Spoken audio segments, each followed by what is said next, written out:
Que a paz do nosso Deus estejam com cada um de nós nesse momento de meditarmos baseado nas palavras, no texto que foi lido hoje e foi colocado no nosso coração também. Amém. Se você estivesse na presença de Jesus e te desse a possibilidade de fazer uma pergunta, que pergunta a gente poderia fazer? Para aquele que tem as palavras que contêm vida eterna. Esse mestre da lei teve essa possibilidade de estar diante de Jesus e fazer uma pergunta. E a pergunta que ele fez foi extremamente significativa, muito profunda e importante para cada um de nós. Essa pergunta que ele fez tem a ver com a esperança cristã, com a vida eterna, com aquilo que Deus promete para nós. Mas esse mestre da lei chega para Jesus e pergunta: mestre, o que eu preciso fazer para receber a vida eterna? Para conseguir a vida eterna? E vocês conhecem Jesus, pelo menos nos relatos bíblicos, ele não é tão direto assim, responde de uma forma, é isso. Ele faz uma outra pergunta. Como é que você lê o texto bíblico? Como é que você entende aquilo que você está lendo? Em outras palavras, ele está falando, o que você, quando você lê o texto bíblico, o que você entende aquilo que você está lendo? E o mestre da lei dá uma resposta, nota 10, né? Ele responde dizendo: ame o Senhor, teu Deus, de todo o coração, quem sabe de cor, né? Com toda a tua mente, com todas as tuas forças, com todo o teu entendimento, e ame o teu próximo como você ama a você mesmo. E Jesus, ele diz: correto, ótimo, muito bem. Agora, faça isso que você viverá. E esse homem, então, não sei, talvez tentando se justificar, ele faz mais uma pergunta para conversar com Jesus. E ele pergunta: mas quem é o meu próximo? E é baseado nessa pergunta, quem é meu próximo, que então Jesus, ele abre a possibilidade para a gente continuar refletindo sobre essa pergunta profunda. E com essa pergunta vai ser uma lente para a gente olhar para o Evangelho, para o coração do Evangelho que está revelado aqui no texto. Porque aquele homem, aquele mestre da lei, ele tinha o conhecimento teológico suficiente, ele tinha a instrução correta, ele deu respostas profundas. Ou seja, estava tudo aqui na cabeça. Mas Jesus, ele queria que essa mensagem chegasse aqui no coração. Não apenas ficasse como uma informação, como um conhecimento, alguém para que desse resposta, mas alguém que vivesse justamente aquilo que estava dizendo. Então, com o objetivo de chegar ao coração desse homem, desse mestre da lei, que Jesus conta então essa parábola, essa história. E por meio dessa história, ele também nos ajuda para que nós hoje, reunidos aqui neste domingo, nesta manhã, para que nós juntos possamos também fazer a mesma pergunta fundamental: o que precisa acontecer, o que precisa fazer para que tenhamos a vida eterna? Vocês conhecem essa história, né?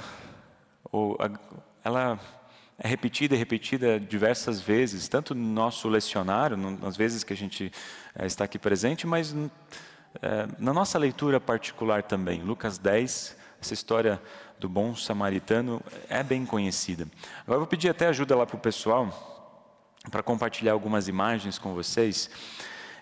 A história é conhecida, mas às vezes a topografia, a geografia não tanto, né?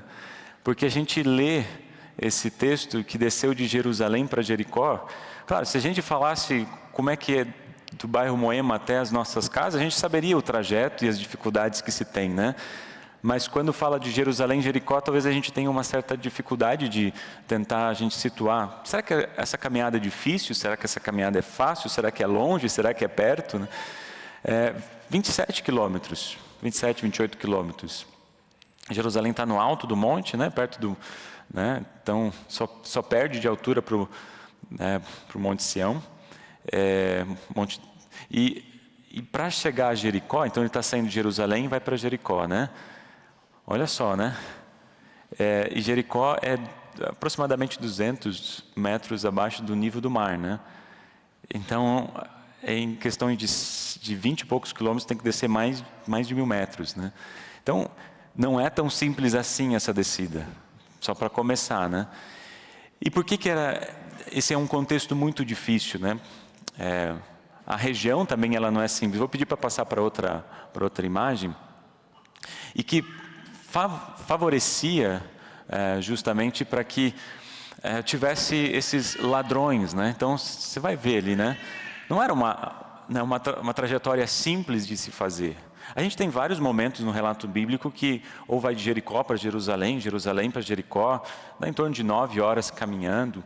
Não era algo impossível de se fazer e se fazia num dia. Só que justamente o contexto da região favorecia com que se tivesse lugares, primeiro, estrada, em alguns lugares muito difícil de passar. Segundo, nas cavernas se tinha espaço para esconder, então favorecia com que ladrões passassem por ali.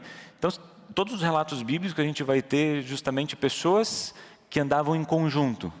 Eles não andavam muito sozinhos, porque para tentar se proteger desses ataques dos ladrões, enfim, dos perigos que se tinha, né, nessa trajetória.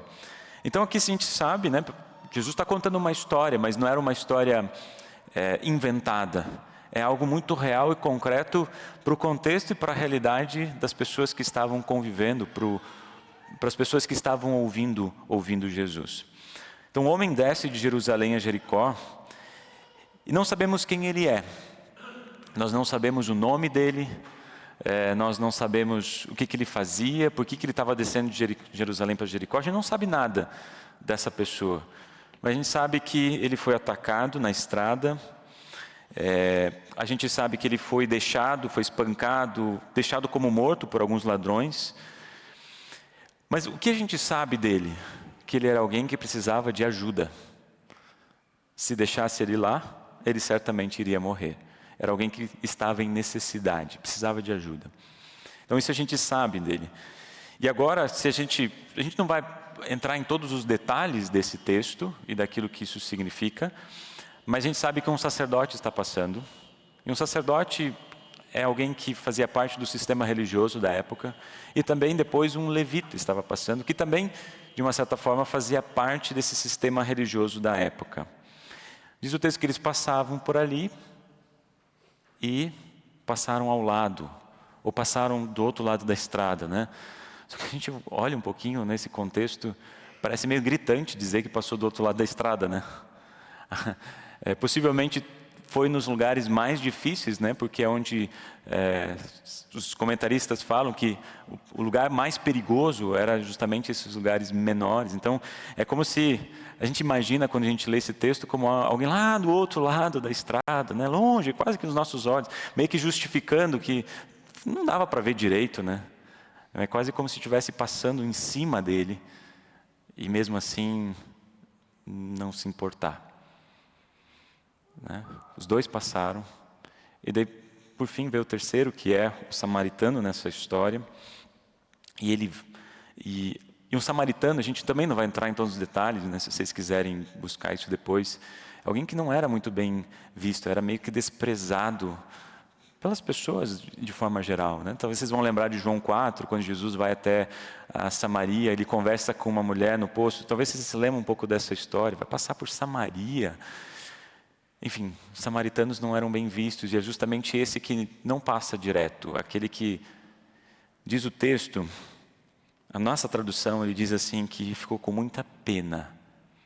Pena.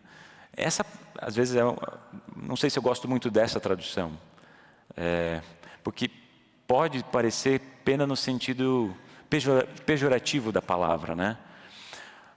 Eu vou pedir para vocês colocarem a outra imagem. É uma palavra que acho que é legal a gente dizer que ele se compadeceu, né? Outras traduções falam-se teve compaixão, né? Então esse é o contexto, né?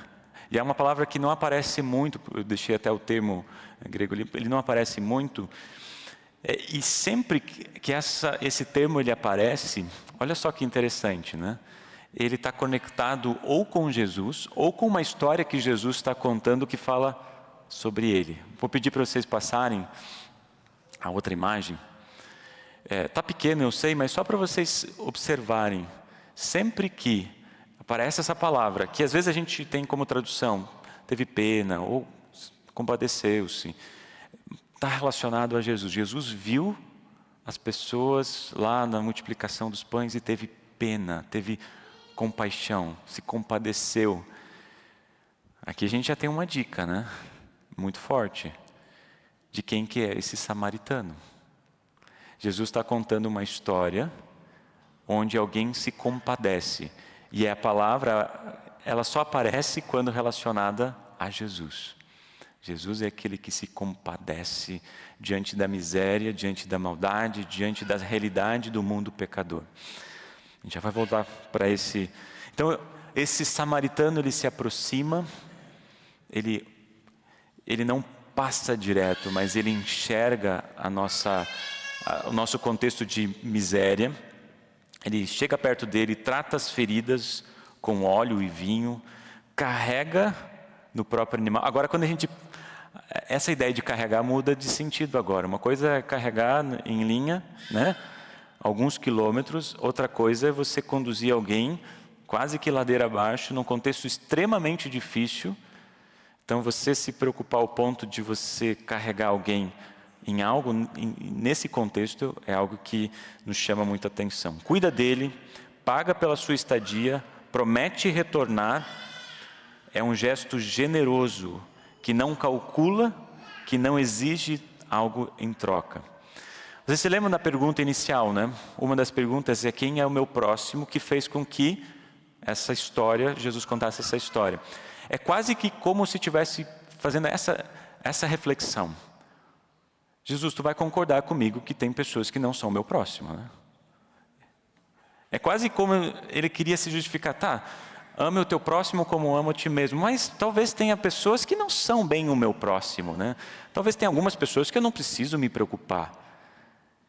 E aqui, Jesus ele dá uma resposta que ele inverte a questão. Porque depois de ele contar sobre essa história, ele pergunta: tá, mas agora, qual dos três você acha que foi o próximo do homem assaltado? E aquela pessoa responde: aquele que o socorreu. Então Jesus fala: pois vai, faça a mesma coisa. Ou seja, a ênfase muda, né? Não trata de quem merece o meu amor. Porque se eu penso quem é meu próximo, e se eu penso que há alternativas ou possibilidades de algumas pessoas não serem o meu próximo, eu tô colocando a ênfase quem merece o amor do Mateus. Ou quem merece o meu amor, o amor de cada um de nós. Quais são as pessoas que vale a pena se preocupar? Porque pode ter pessoas que eu não queira me preocupar, ou que não merece a minha atenção, que não merece o meu amor. Mas a ênfase não está em mim, não está em nós, em quem a gente quer ou deseja amar. Percebam que a ênfase está onde? Em quem se aproxima com misericórdia. Essa está a ênfase, não é em quem é o meu próximo, mas quem se aproxima de misericórdia. E a gente já viu, né? Quem se aproxima de misericórdia. Mas ao lermos essa parábola, a gente tem sempre esse exercício de nos colocar. Quem somos nós? Aonde nós estamos inseridos ali? Não sei, sempre quando eu leio uma parábola eu tento imaginar aonde que eu estou e de que forma eu estou inserido nessa parábola. Será que nós somos os ladrões dessa parábola? Que aqueles que vão e tiram aquilo que é do outro, sem se importar se vai estar vivendo, sobrevivendo, mas eu penso em mim, alguém que pensa em si. Não importa se aquilo que o outro faz, se aquilo que o outro vai acontecer, sabe? Será que eu me coloco ali? Ou será que eu sou o sacerdote? A gente não precisa entrar em todos os detalhes, mas a gente pode fazer algumas inferências. Quais inferências? Ele estava descendo em Jerusalém. A gente sabe que um sacerdote, o tempo de purificação, e ficar no templo para retornar era um período longo, não era uma estrada tão fácil. E se ele encostasse em alguém que estava morto, ele poderia se contaminar, teria que fazer todo o processo. Ou seja, eu tenho mais coisas para fazer. A minha função como sacerdote é mais importante do que se preocupar com alguém que está ali. Talvez. Ou o levita, será que nós somos o levita nessa história? O levita pensa, é o único que fala da tribo, né? Então fala do contexto de família. Talvez eu me preocupo só com quem é da minha família, só quem são os meus amigos, só quem é da minha igreja, só quem é da minha denominação, só quem faz parte do meu círculo de pessoas que eu gosto.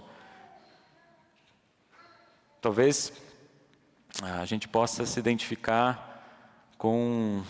Interessante, né? Que é difícil a gente se identificar com o samaritano aqui, né? Mas vamos passar o samaritano, porque o próprio texto já identifica quem é o samaritano, é o próprio Jesus, né? Mas talvez a gente se identifique com os... Talvez a gente tenha pouca ênfase, né? Com aquele que está na hospedaria.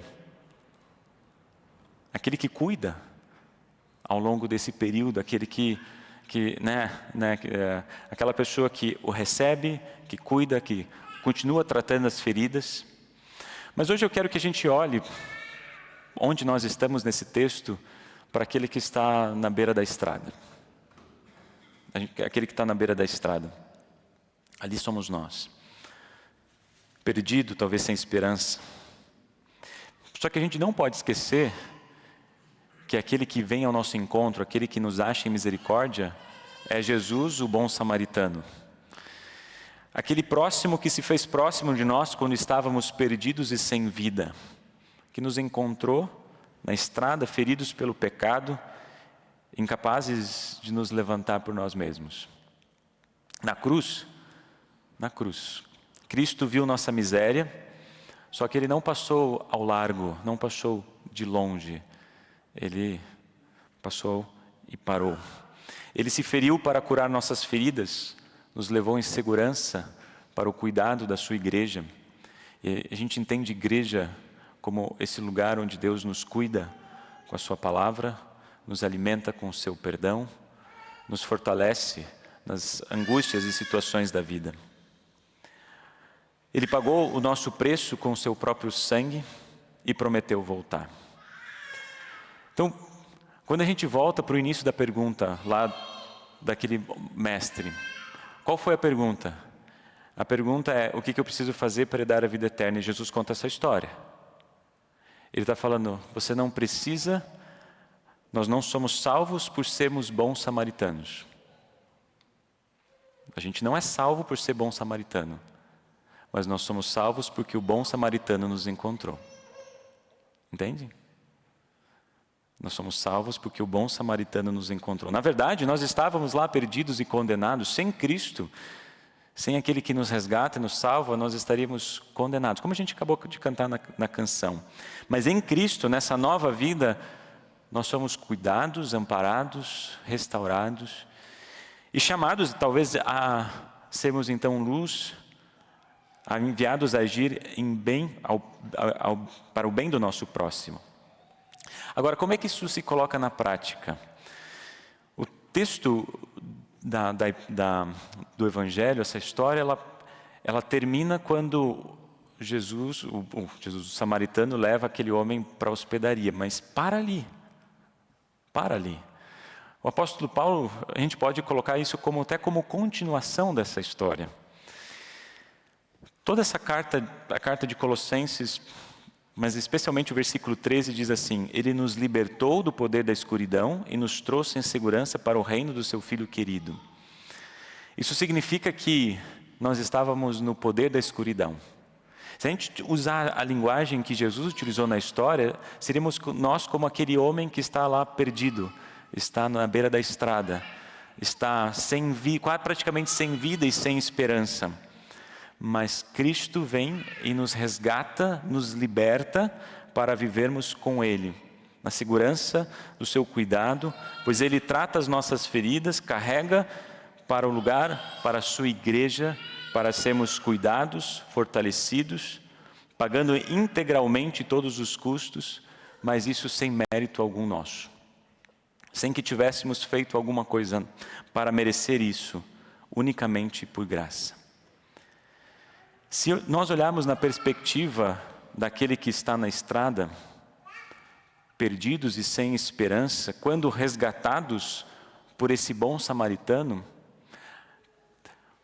o que nós somos chamados a fazer? Imagina no segundo, no terceiro, no quarto dia daquele que foi resgatado por esse bom samaritano. O apóstolo Paulo, ele nos leva a pensar, já que nós fomos tocados por esse evangelho, o próprio evangelho Jesus, fomos resgatados da morte para a vida, fomos colocados dentro desse lugar, dessa igreja que nos alimenta e nos cuida. Agora, o que nós somos chamados a fazer? A compartilhar essa paz, essa esperança, essa verdade para aqueles que não conhecem. Olhem os outros textos e percebam, quando Jesus, a presença, o evangelho chega na vida de alguém, eles não conseguem ficar calados, porque aquilo que aconteceu na vida deles flui esperança para outras pessoas. O evangelho se espalha. E é isso que a gente percebe no texto de Colossenses. Quando o evangelho chega até o coração da igreja de Colossos, o que acontece? Esse evangelho se espalha, chegando no coração de outras pessoas. Eu só vou citar alguns versículos que a Giovana leu antes. E foi por isso mesmo que aconteceu com vocês, desde o dia em que pela primeira vez vocês ouviram falar a respeito da graça de Deus e que conheceram a verdade, tudo isso vocês aprenderam com Epáfras, nosso querido companheiro de trabalho, o qual presta serviço em favor de vocês como fiel servidor de Cristo. Foi ele que nos contou do amor que o Espírito de Deus deu a vocês. E no momento que eles ouviram o Evangelho chegou no coração, esse Evangelho não pôde ficar restrito, ele começa a se espalhar, trazendo muitas bênçãos, e esse Evangelho vai se espalhando pelo mundo inteiro, diz o texto. E agora então, desse modo, vocês poderão viver como o Senhor quer e fazer sempre o que agrada a Ele. Vocês vão fazer todo tipo de boas ações e também vão conhecer a Deus cada vez mais. Percebam esse movimento? Quando o Evangelho chega no coração, ele não pode ficar preso, mas ele se espalha para o mundo inteiro.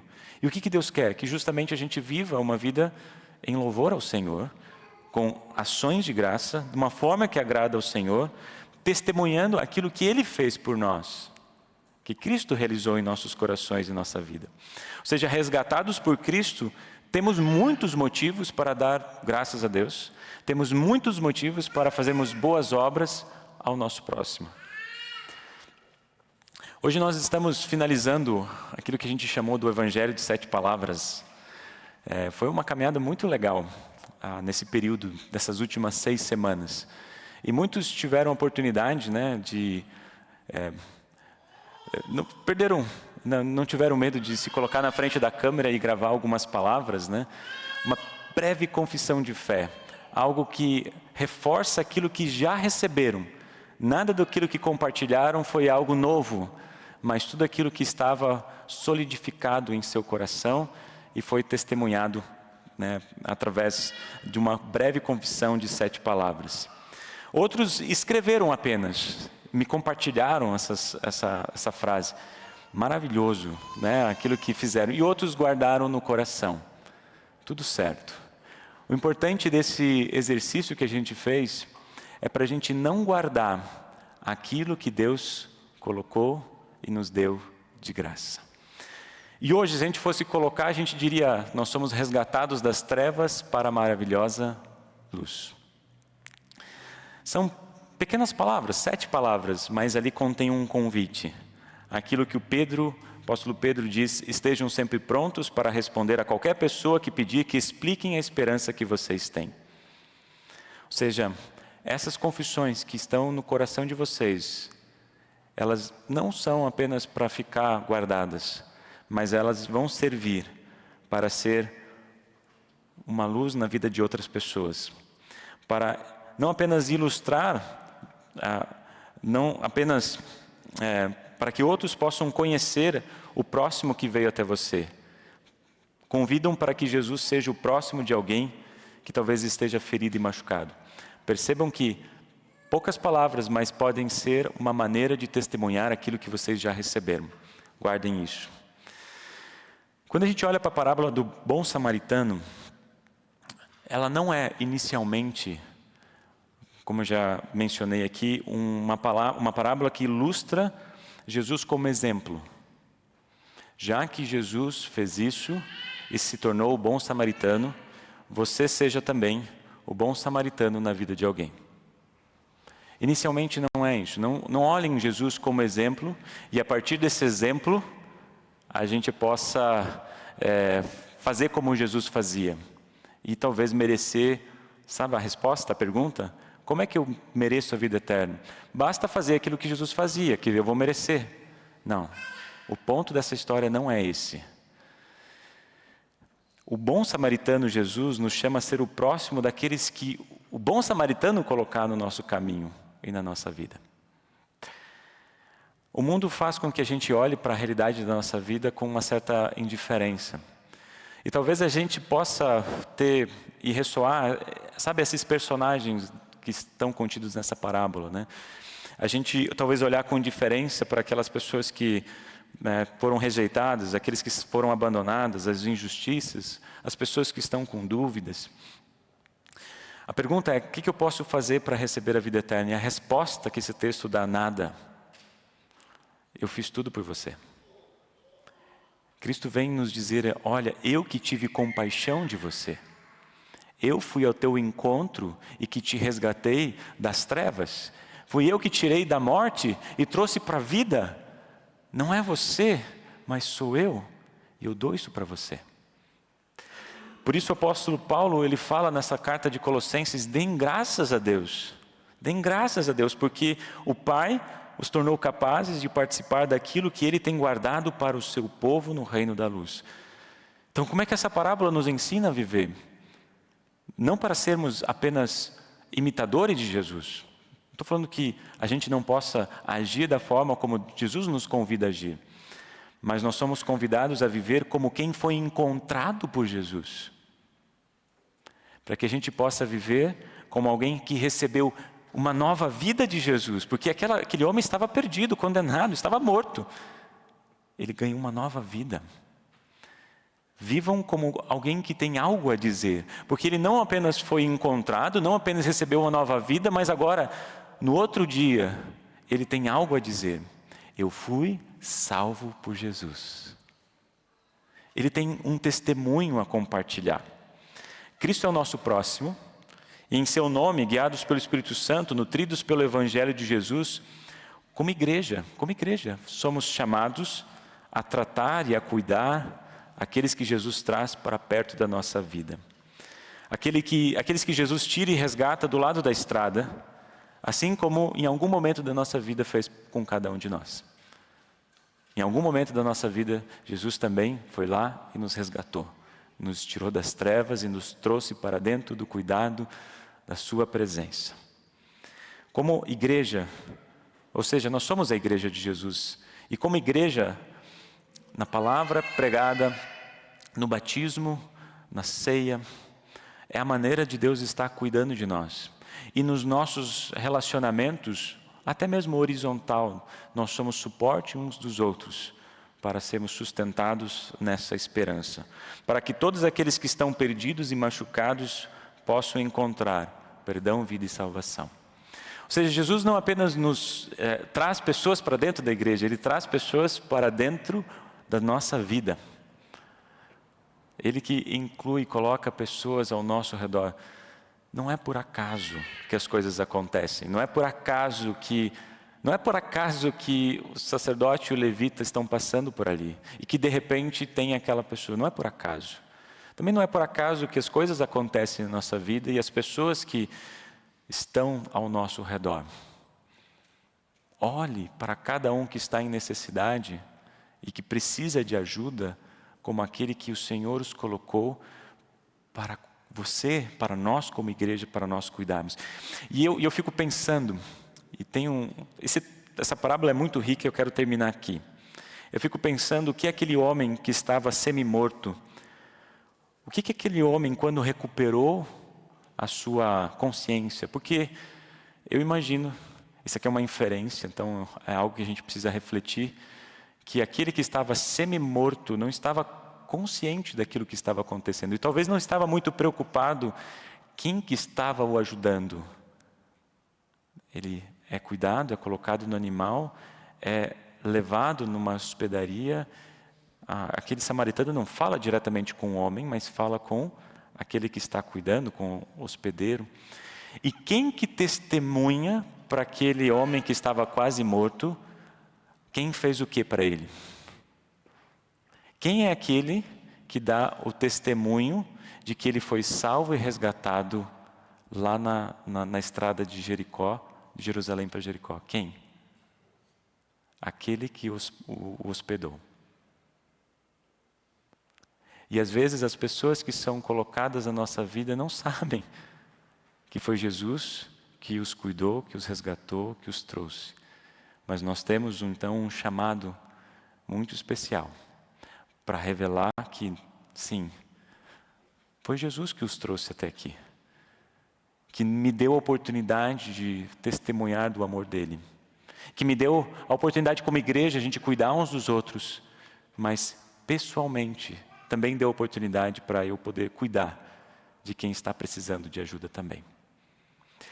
Então, para finalizar essa nossa mensagem, eu quero compartilhar aqui com vocês essas pequenas confissões de fé. Pensem nessas confissões de fé nessa seguinte perspectiva. As pessoas que Deus traz na sua vida nem sempre sabem que elas foram levadas por Jesus. Essas confissões de fé, na verdade, elas apontam justamente para a oportunidade que vocês têm de revelar quem é o próximo de nós, quem é o bom samaritano, quem é Jesus. Amém.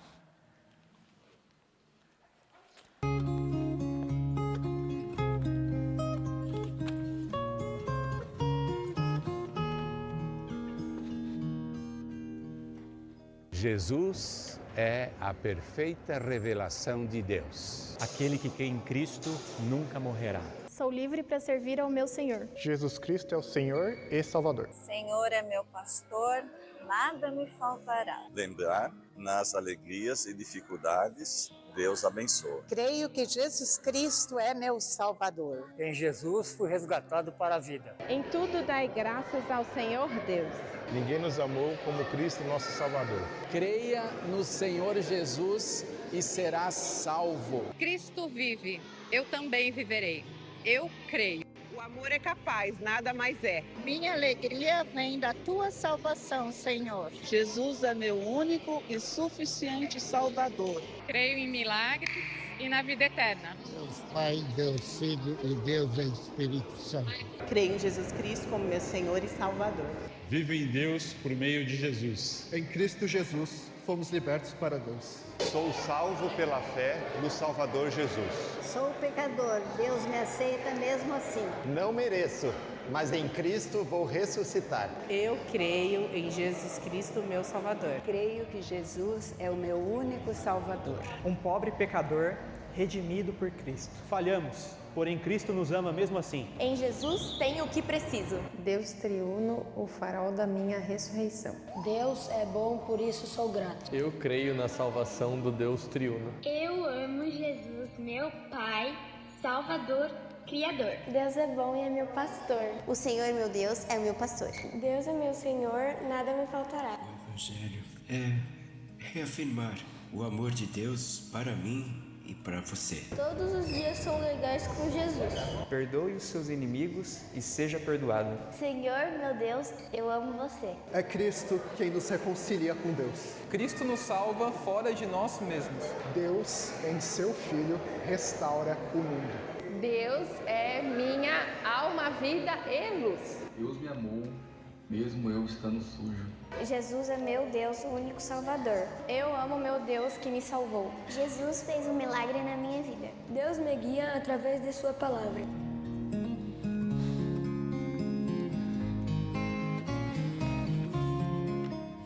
Pequenas confissões de fé, e que ficam gravadas no nosso coração, e um pequeno exercício, mas um exercício que reforça pense que cada uma dessas confissões, as confissões que estão no coração de vocês, é para levar Jesus na vida de alguém, como um testemunho vivo de quem os resgata, quem os salva, quem os chama.